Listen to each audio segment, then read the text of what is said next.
राधे राधे। त्रिदेव भाग्य संस्थान में आप सभी का स्वागत है।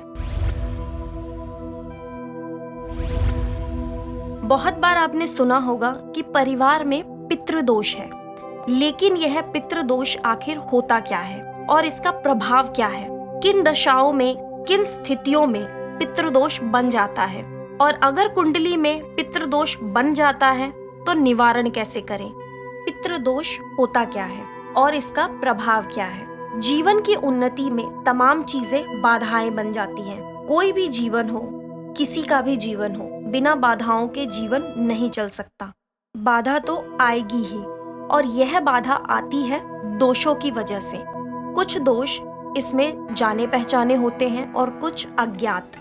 जिंदगी में आगे बढ़ने की कोशिश कर रहे हैं, सब कुछ बिल्कुल ठीक चल रहा है, लेकिन अचानक से रुकावटें आ जाती हैं, अचानक से घटना घट जाती है, जिसकी वजह से कुंडली के परिणाम ठीक नहीं होते।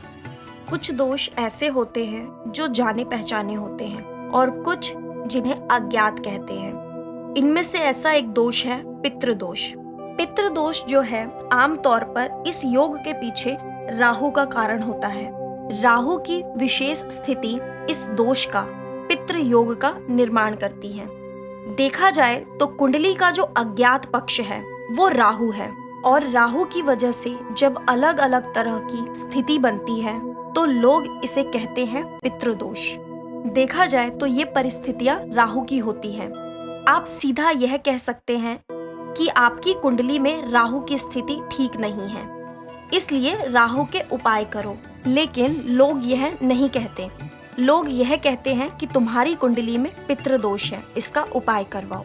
यानी जो मामला जुड़ा है वो पितृदोष का, कालसर्प दोष का, उसके पीछे मुख्य रूप से राहु है। तो आपको पितृदोष से डरने की जरूरत नहीं है। यह राहु की एक नकारात्मक स्थिति है, तो राहु का उपाय करना चाहिए। अब सवाल यह होता है, हर व्यक्ति के कुंडली में पितृदोष तो नहीं हो सकता, या राहु की नकारात्मक स्थिति नहीं हो सकती। आखिर कुंडली में पितृदोष क्यों बनता है?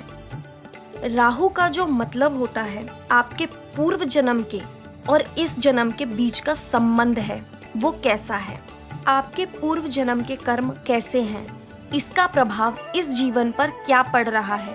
अगर आपको यह देखना है तो आपको राहु को देखना होगा, समझना होगा। पूर्व जन्म का जो हिस्सा जीवन में होता है वो राहु है। व्यक्ति के जीवन में हर कदम पर असफलताएं मिलती हैं और आदमी समझ नहीं पाता। बहुत सारे लोग यह शिकायत करते हैं कि मैंने किसी का नुकसान नहीं किया, मैंने किसी का बुरा नहीं सोचा, फिर भी उसके साथ ही बुरा क्यों होता है? वो इसीलिए होता है। अब जानते हैं कैसे करें पितृदोष का निवारण।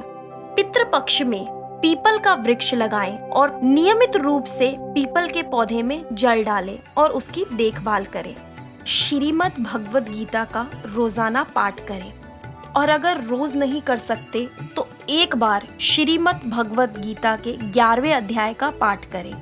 गीता के जीवन का जो सबसे बड़ा सार है, जो निचोड़ है, वो 11वें अध्याय में है। तथा घर में पूजा के स्थान पर रोज शाम को सरसों के तेल का दीपक जलाएं। ध्यान रखिए, दीपक का मुंह दक्षिण दिशा की ओर होना चाहिए। आप ये दीपक अपने छत पर या अपनी बालकनी में भी जला सकते हैं। इससे पूर्वजों की आत्माओं को शांति मिलती है। लेकिन अगर मामला अधिक जटिल है और आप सोच रहे हैं कि इसका उपाय कैसे किया जाए, तो आप हमारी संस्थान से भी जुड़ सकते हैं।